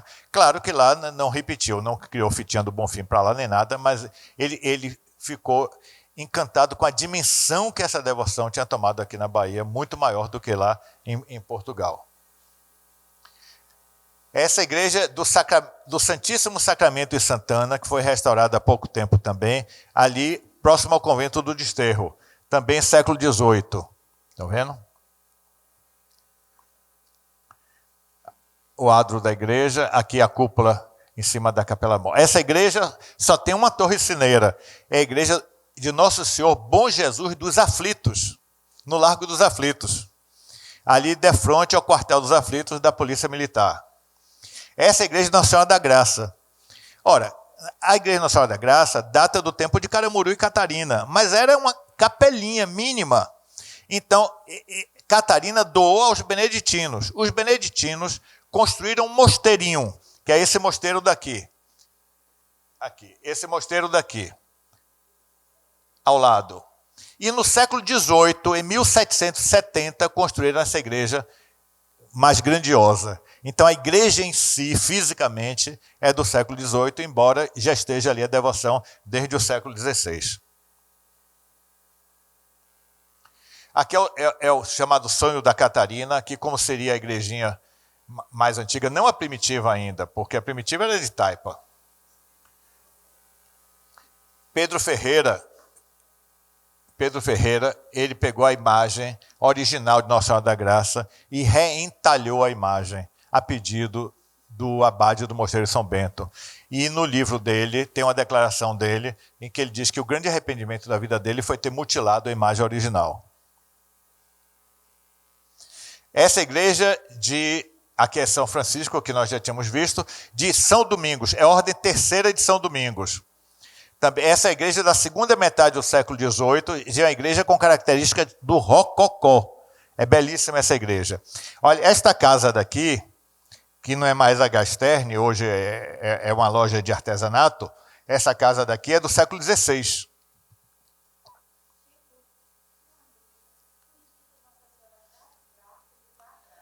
Nossa Senhora da Graça é uma invocação antiga. Nossa Senhora das Graças é uma invocação que surgiu no século XIX. É novíssima, porque Nossa Senhora das Graças é uma aparição de Nossa Senhora que aconteceu no século XIX. E ela tem na mão aqueles raios de luz. Então é das graças, e essa é da graça. Bem, essa é a igreja de Santo Antônio Além do Carmo, que também só tem uma torre sineira. Tem essa aqui, não tem a outra. Olha aqui, essa igreja Nossa Senhora da Palma, no Largo da Palma. Quem assistiu o filme Dona Flor e seus dois maridos, a casa de Dona Flor, do filme, fica no Largo da Palma, de frente dessa igreja, uma casinha azulejada. Pois bem, essa igreja, vocês podem ver também, ela só tem uma torre sineira, não tem a segunda. E aqui tem um convento da Palma. Essa igreja de Nossa Senhora da Conceição do Solar do União. Ela já foi dessacralizada. Quando o edifício é dessacralizado, ele pode ser usado para qualquer finalidade, deixa de ser templo. Tá? Porque houve um crime no século XIX, assassinaram um padre celebrando a missa, e a igreja foi dessacralizada. E então ela deixou de ser igreja e passou a ser um edifício qualquer. Então hoje é um salão de exposições do museu. Da mesma forma que a Nossa Senhora da Conceição da Barroquinha foi dessacralizada para poder ser um teatro que funciona lá. Uma igreja monumental do século XVIII também é a Ordem Terceira do Carmo. Olha a beleza dessa igreja, toda em mármore liose português, com a escadaria monumental. Toda essa escadaria foi trazida de Portugal. O pessoal da formatura, eles alugam o espaço de 2 escadarias na cidade. Essa daqui e a escadaria do Abrigo Santa Isabel, dos idosos, que fica ali na Baixa dos Sapateiros. É um prédio amarelo, todo restaurado, que tem uma escadaria monumental também. Bem, Nossa Senhora da Conceição de Itapuã, é século XVIII, mas Itapuã era um arrabalde, uma vila de pescadores, um local distante, não tinha o poder aquisitivo de quem morava no centro da cidade. Então veja que a igreja do século XVIII nem torre sineira tem, mas é uma igreja do século XVIII. A imagem... Voltei a Nossa Senhora do Rosário dos Pretos, essa imagem ela está pintada de azul. As igrejas com invocação mariana, ou seja, invocação de Nossa Senhora, porque tem Nossa Senhora do Bonfim, mas tem Nossa Senhora da Conceição, geralmente não é sempre, se pinta alguma coisa dela de azul, que é a cor do manto de Nossa Senhora. Por isso que a fachada dela é azul. Agora, olha o que é o barroco. Olha o conjunto magnífico daqui, a quantidade de torres sineiras. Salvador era a cidade das torres sineiras.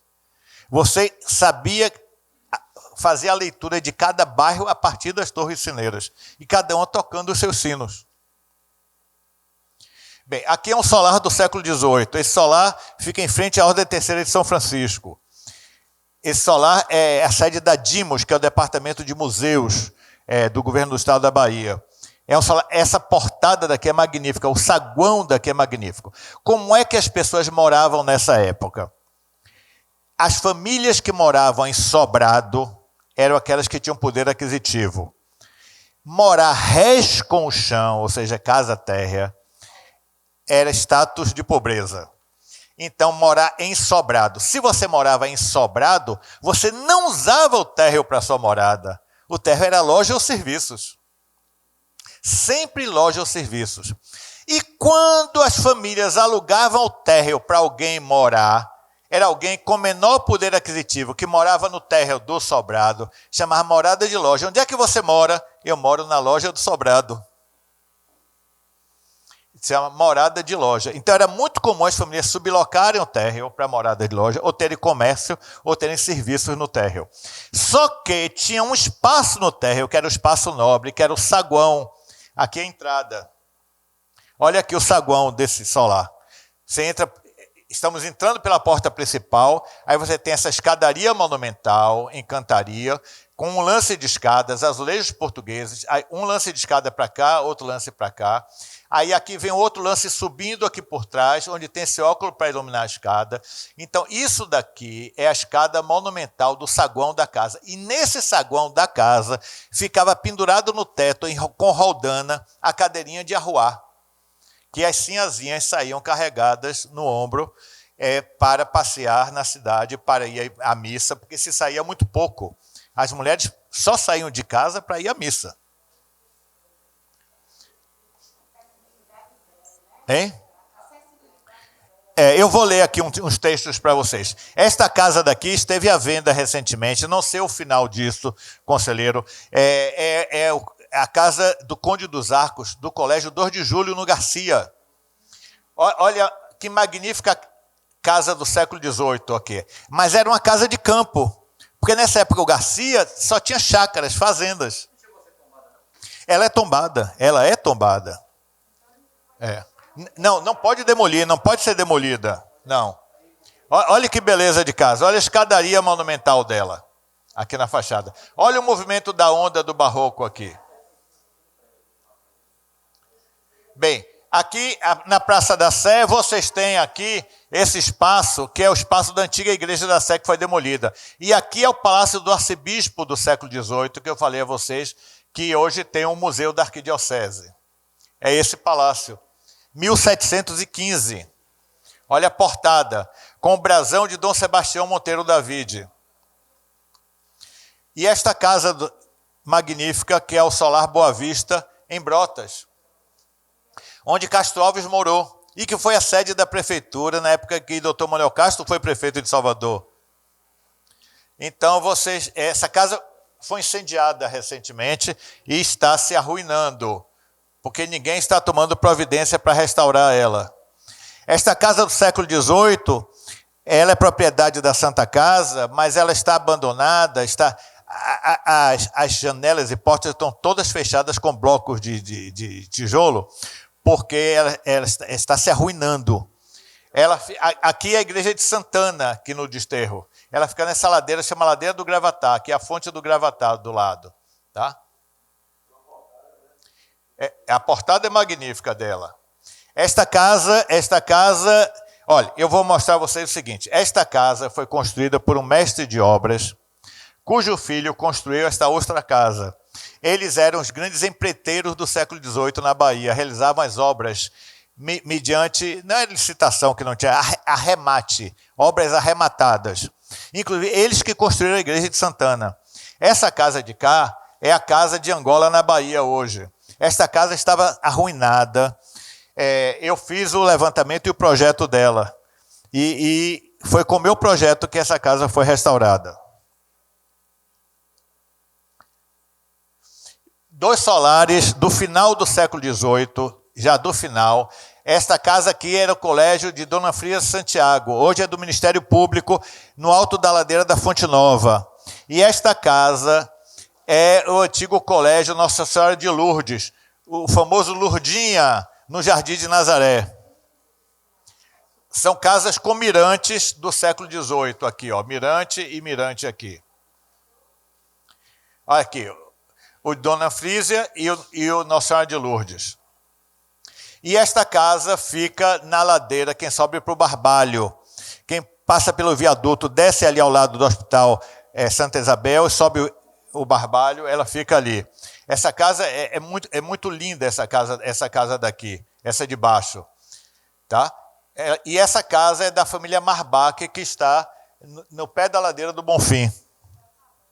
Está se acabando também, olha aí. Bem, eu queria chamar atenção para isto aqui. Isto aqui já é século XIX, mas já que eu projetei, eu vou falar.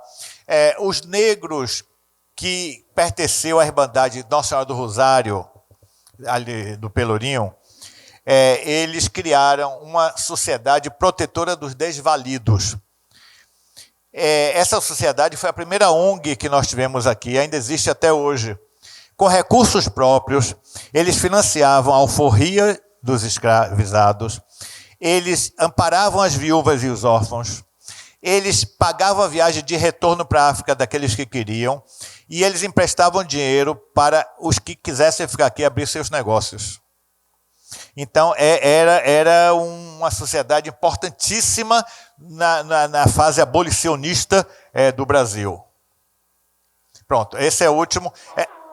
Ela fica no Cruzeiro de São Francisco, em frente à cruz do Cruzeiro de São Francisco, próximo à igreja de São Francisco. Hein? É uma ONG. Agora, eu preciso ler para vocês aqui o depoimento de viajantes. Ainda temos 30 minutos. É o seguinte, no século XVIII, no início do século XVIII, finalzinho do XVII, início do XVIII, alguns viajantes deixaram relatos que são testemunhos do que eles viram e encontraram aqui na Bahia. E esse livro, que é a Evolução Física de Salvador, ele traz alguns desses depoimentos que eu preciso ler para vocês.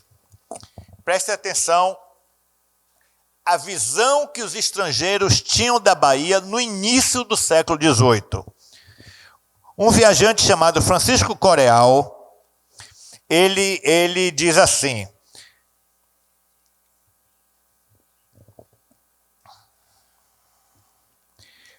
olha o que ele fala dos baianos.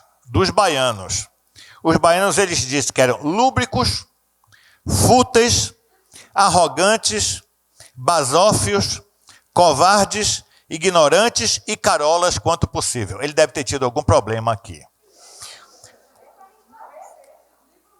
Aí ele diz assim: não é que se não mostrassem polidos e corteses de modos, mas tão suscetíveis em matéria de honra, tão ciumentos no capítulo das mulheres e tão ridículos acerca de sua grandeza, arrotando grandeza, que se tornava muito difícil, se não impossível, tê-los como amigos. Aí ele fala das mulheres. As mulheres são menos visíveis ainda que no México, anota, mas nem por isto menos libertinas. Pois para satisfazer as paixões, põe em jogo todos os estratagemas, mesmo embora arriscando honra e vida. Pois, se acaso são apanhadas em flagrante, os maridos as apunhalam impunemente. Nada mudou. A gente vê isso nos jornais todos os dias. As apunhalam impunemente, ou os próprios pais ou irmãos as prostituem. Passam então a ser públicas cortesãs à disposição de brancos e negros. Isso era o perfil de uma sociedade vista por um estrangeiro que deve ter tido algum problema de ciúme com uma mulher e algum marido ciumento por aí, naquela época. Um outro chamado Gero Frogger, que passou aqui em 1696, ele chegou no dia da procissão de Corpus Christi, que era a procissão mais importante da cidade, que saía da Sé. E imagine a riqueza daquela época, os andores, os relicários, muito ouro, muita prataria, muita seda.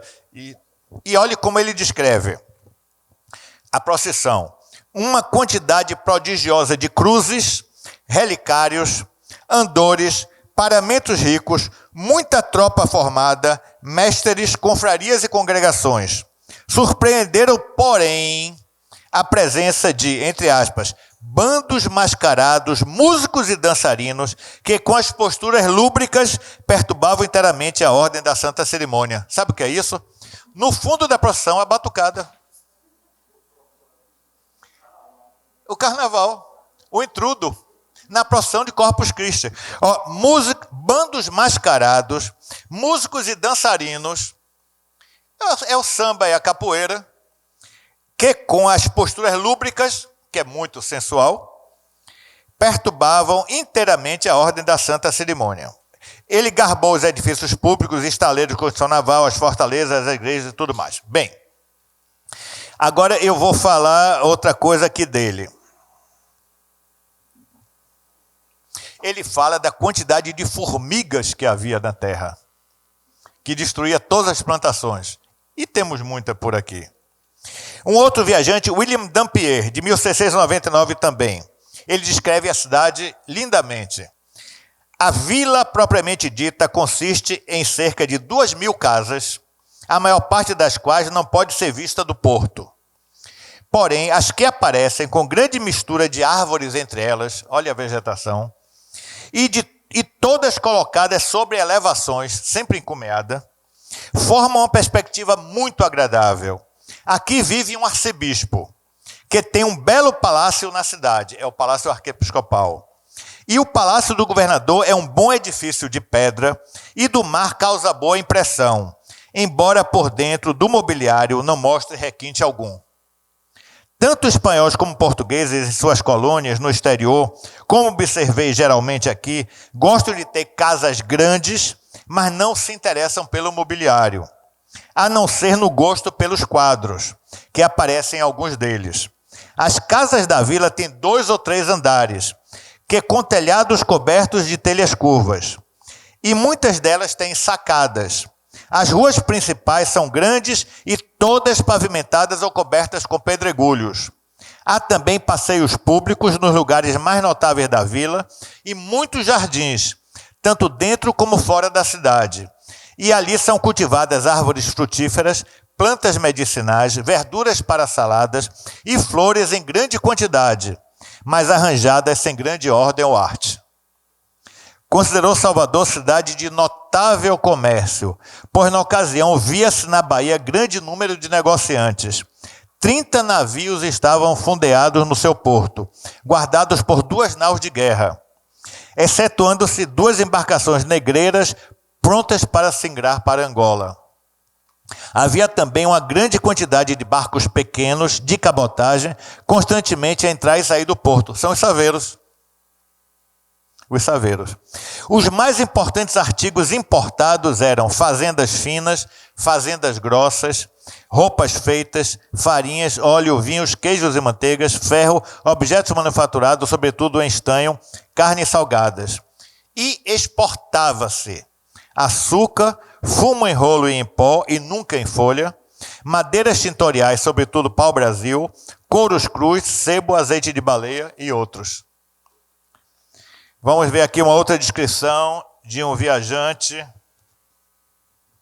chamado Amadeu Fraisier. Amadeu Fraisier, ele fala também do comércio, da riqueza, da prosperidade da cidade, e a opinião que ele tem dos baianos é diferente do outro. Esse se deu bem aqui. Ele diz o seguinte: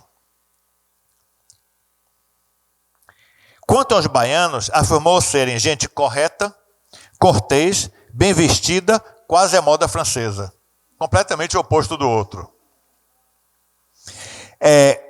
Quanto à polícia chamada guarnição, tinham as tropas ótimo aspecto, bem armadas. Notavam-se entre elas muitos soldados de belo porte. O outro já chamou de basófios, de covardes e tudo mais. Depois ele fala sobre o ciúme dos homens. Os baianos são tão ciumentos são os portugueses, que quando muito consentem as mulheres assistam à missa nos domingos e dia de festa. São, contudo, quase todas libertinas, apesar de todas as precauções, achando meios de embaraçar a vigilância dos pais e maridos, apesar de correrem o risco de se haver com a crueldade destes últimos, que impunemente as matam quando lhes descobrem as aventuras. A mesma descrição.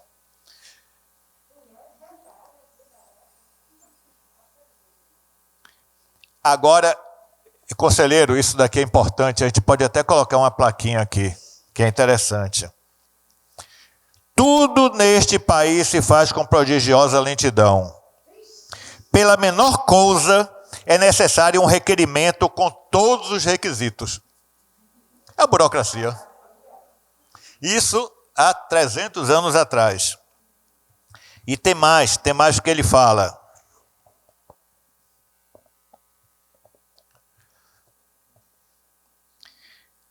Ele fala do vice-rei.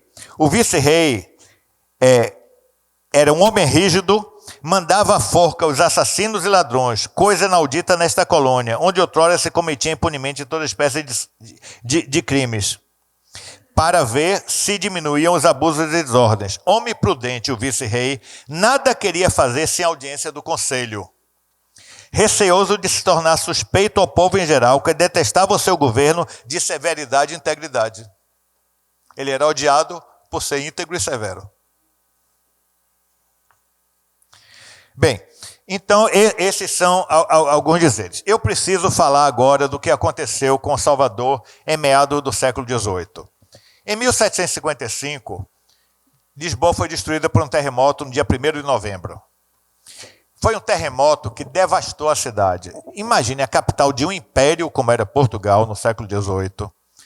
90% dos edifícios foram abaixo, com terremoto, tsunami e incêndio. Porque tudo era com forno, com lenha, com lareira. Então a casa desabava e tudo pegava fogo. E Lisboa, ao 1º de novembro de 1755, meados do século XVIII, reinava Dom José I, aquele que casou com Dona Mariana Vitória. E o primeiro-ministro era o Marquês de Pombal, Dom Sebastião. Ele, então, faz uma reforma nas finanças do Estado e toma algumas providências para poder ter recursos para reconstruir Lisboa. Primeiro, manda realizar um grande projeto de modernização da cidade. A cidade é toda reconstruída, não mais no formato medieval que tinha, de ruas estreitas e sinuosas, mas de largas avenidas, grandes praças. A grande reforma de Paris do século XIX foi para o século XIX como a de Lisboa foi para o século XVIII, de impacto, de novidade na época. Só que ele precisava de dinheiro, então o que é que ele faz em relação ao Brasil? A colônia mais rica era o Brasil. Ele expulsa os jesuítas do Brasil, que já eram inimigos políticos dele. Confisca os bens dos jesuítas para a coroa portuguesa. Então traz recursos para o cofre de Portugal. O terremoto foi em 55, ele expulsa os jesuítas em 59. Em 63, 4 anos depois da expulsão dos jesuítas, ele muda a capital para o Rio de Janeiro. Salvador deixa de ser capital. Porque o ouro das Minas Gerais saía pela Estrada Real, que vinha de Minas Gerais para Paraty, no estado do Rio de Janeiro. Então ele precisava que o governo central estivesse próximo a Paraty. E Paraty não podia ser capital. O Rio de Janeiro tinha muito mais condição de ser capital, mais próximo a Paraty.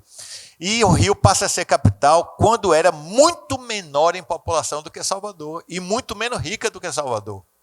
Então foi uma estratégia econômica para poder controlar a saída do ouro com a cobrança do quinto, ou seja, dos impostos. Então nós deixamos de ser capital do Brasil porque fomos abalados por um terremoto que aconteceu em Lisboa. Abalados politicamente. Tá? Então, esse é o motivo que Salvador deixou de ser capital do Brasil depois de 214 anos. Então, o século XVIII é o século da transição de Salvador capital do país para ser capital somente da província da Bahia. Mas nesse período, entre 1863, um pouquinho antes e um pouquinho depois, a começar em 1861 e foi até 66, o que é que ele faz? Ele pega a capitania de Porto Seguro e a capitania de Ilhéus, ele anexa a capitania da Bahia Todos Santos de Sua Majestade. Então, a Bahia, que era somente esse trecho da capitania da Bahia Todos Santos, passa a compreender também a capitania de Ilhéus e de Porto Seguro, no mesmo período que ela deixou de ser capital do Brasil. Então, a extensão territorial da Bahia aumenta tremendamente. E dentro da capitania da Bahia Todos Santos, as duas capitanias criadas no século XVI, que foram a de Taparica e a do Vale do Paraguaçu, ele extingue essas duas capitanias e essas terras retornam à capitania da Bahia de Todos Santos, ou seja, de Sua Majestade. Então, o estado da Bahia passa a ser formado por 5 capitanias: Bahia de Todos Santos, Paraguaçu, Itaparica, Ilhéus e Porto Seguro. E é essa dimensão territorial da Bahia que a gente tem hoje. Mas, no século XIX, a Bahia terminava no Rio São Francisco. Todo além São Francisco era Pernambuco. E na próxima segunda-feira, quando eu falar das lutas pela independência, vocês vão ver a revolta pernambucana para tornar o Nordeste independente do Brasil. E quem sufoca essa revolta é o Conde dos Arcos, que governava a Bahia. E como ele conseguiu deter essa conspiração separatista do Brasil, o rei de Portugal premia a Bahia e pune Pernambuco, tirando de Pernambuco todas as terras do Além São Francisco e doando a Bahia, que é o oeste baiano. Aí o pessoal me pergunta, o pernambucano não gosta do baiano? Tem seus motivos. Então a Bahia hoje é formada por Capitania Bahia de Todos Santos, Capitania do Paraguaçu, Capitania de Itaparica, Capitania de Ilhéus, Capitania de Porto Seguro e parte da Capitania de Pernambuco. 6 capitanias formam o estado da Bahia.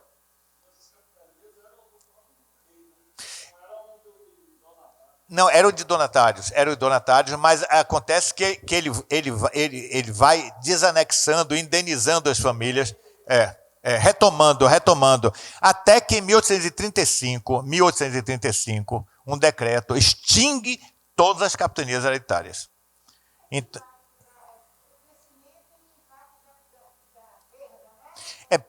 perdeu a condição de capital, e com isso perdeu muito, mas cresceu territorialmente. Olha, Salvador não tem queda violenta nesse período, não tem. Ela vai ter queda violenta na República. Ela se mantém como lugar próspero, com capacidade de investimento, com recursos, com riqueza e importância política, em todo o século XVIII e XIX, até o final do século XIX. No período republicano é que a gente perde essa condição. E eu vou mostrar a você depois nas aulas seguintes. E 55.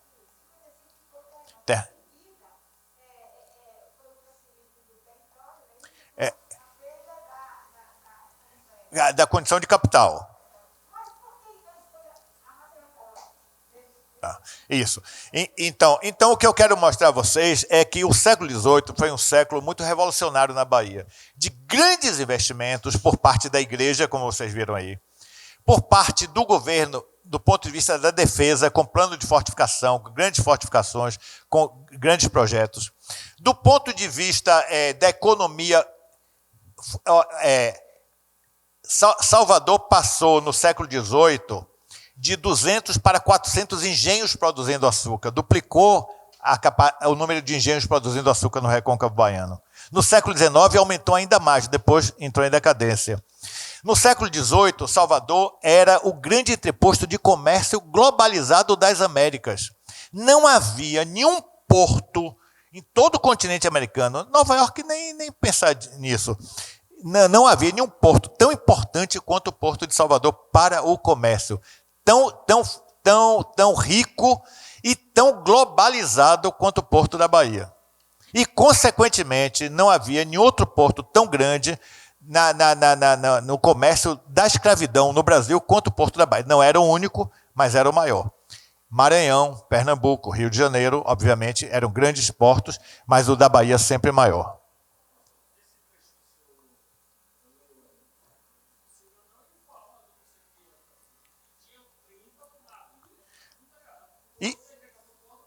Não tem. Isso que ele falou foi no ano de 1699, quer dizer, fechando o século XVII. Vocês vejam o que era o Porto de Salvador. No século XVIII era mais ainda. Todas as gravuras que vocês veem dessa época, o porto é efervescente. E grandes obras de aterro, até se construir toda essa plataforma da Cidade Baixa. O que é que vai acontecer no final do século XVIII? 2 grandes revoluções vão acontecer no mundo. Uma é a Revolução Francesa, do ideal da igualdade, liberdade e fraternidade, como é que nós chamamos, apogeu da maçonaria, do poder da maçonaria. Nós vamos ter um pouco antes a Revolução Americana com a independência dos Estados Unidos, na década de 70, 1776, se não me engano. 1789 é a Revolução Francesa. Que ano foi a Revolução? A Inconfidência Mineira, 1789. Que ano foi a Revolução Francesa? 1789. Que ano Tiradentes foi enforcado? 1783. Que ano Maria Antonieta foi guilhotinada? 1783. Coincidência? E os movimentos, quando acontecem em cadeia no mundo. E tudo isso por detrás, manobrado por um poder econômico e pela maçonaria, obviamente. Agora, Salvador teve o primeiro grande movimento separatista que não chegou a acontecer de fato, porque houve traição, da mesma forma. Tiradentes, no fundo, foi um grande falador que foi preso, morto, esquartejado, porque falava demais. Era um bobo da corte. De herói ele não tem nada. De herói não tem nada. Nem ele era um intelectual, ele era um soldado raso e um dentista. Então, Tiradentes serviu de bode expiatório, porque os grandes conspiradores não foram pegos, não foram mortos, porque eram lideranças econômicas e políticas importantes. Da mesma forma que na Bahia, a revolta dos Búzios ou dos Alfaiates, de 1798, que é fechando o século XVIII, teve vários conspiradores, como Cipriano Barata e outros tantos importantes, que sequer foram prisioneiros. Mas, no entanto, os 4 mais pobres, mais simples, que eram soldados e alfaiates, e que eram negros naquele tempo, foram prisioneiros, enforcados e esquartejados na Praça da Piedade. Isso se dá no final do século XVIII. Se vocês visitarem o Largo da Piedade, vocês vão ver hoje lá, além daquele chafariz no centro, vocês têm um gradil com 4 portões. Na soleira de cada portão, na época eu dirigia a Fundação Gregório Matos, eu mandei colocar uma lápide em cada soleira, formando uma cruz, o nome de um dos 4 inconfidentes da Conjuração Baiana.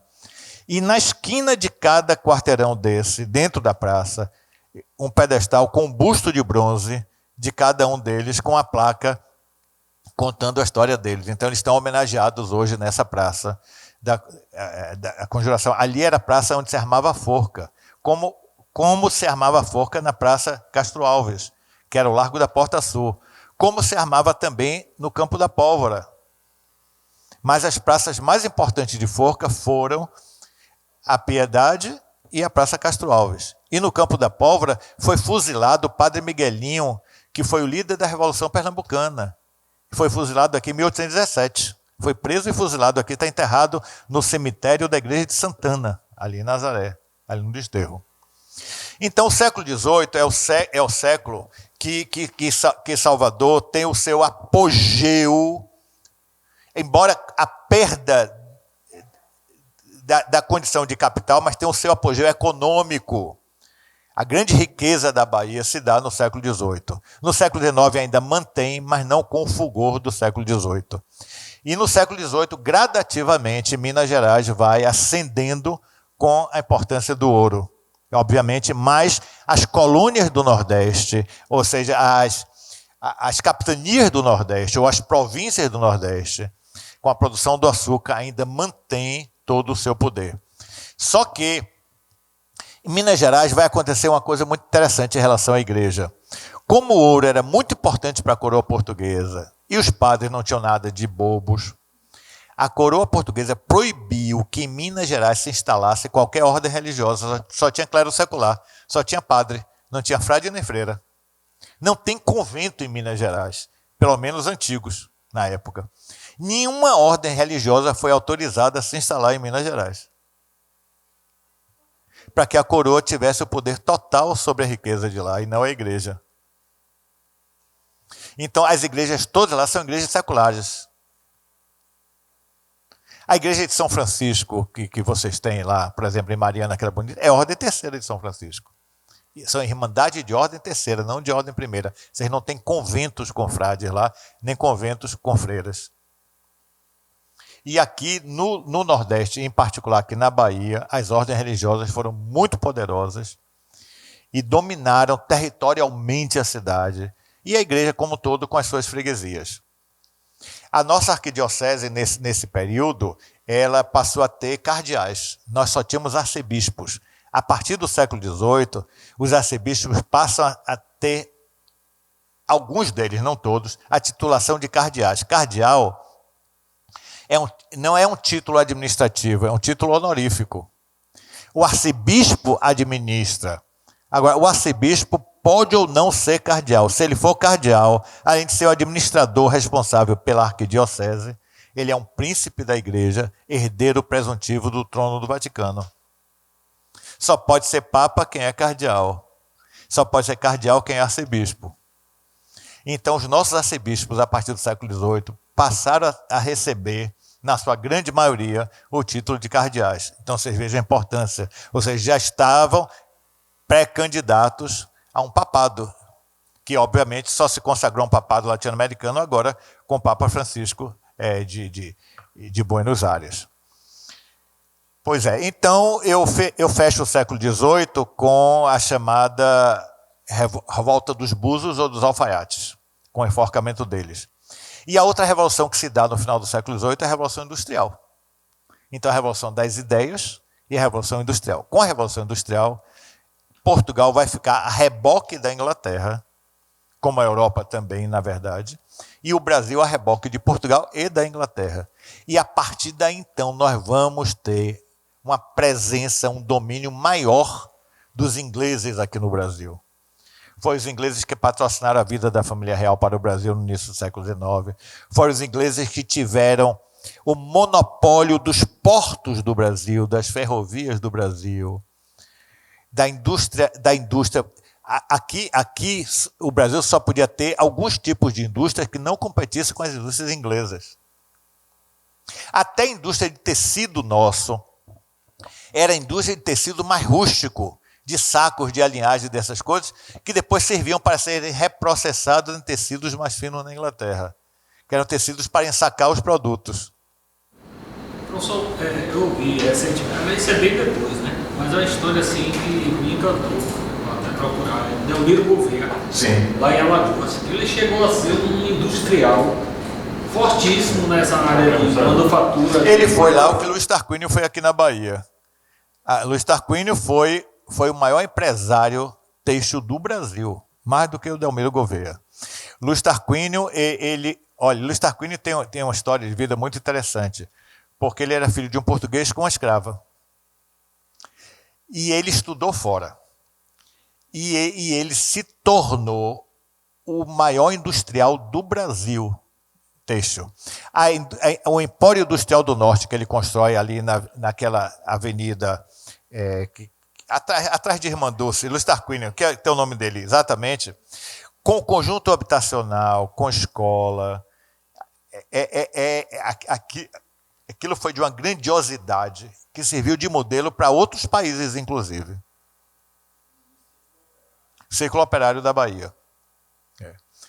Pois bem, então esse é o século XVIII, nós fechamos aqui, agradeço a vocês. Na próxima segunda-feira nós entramos no século XIX.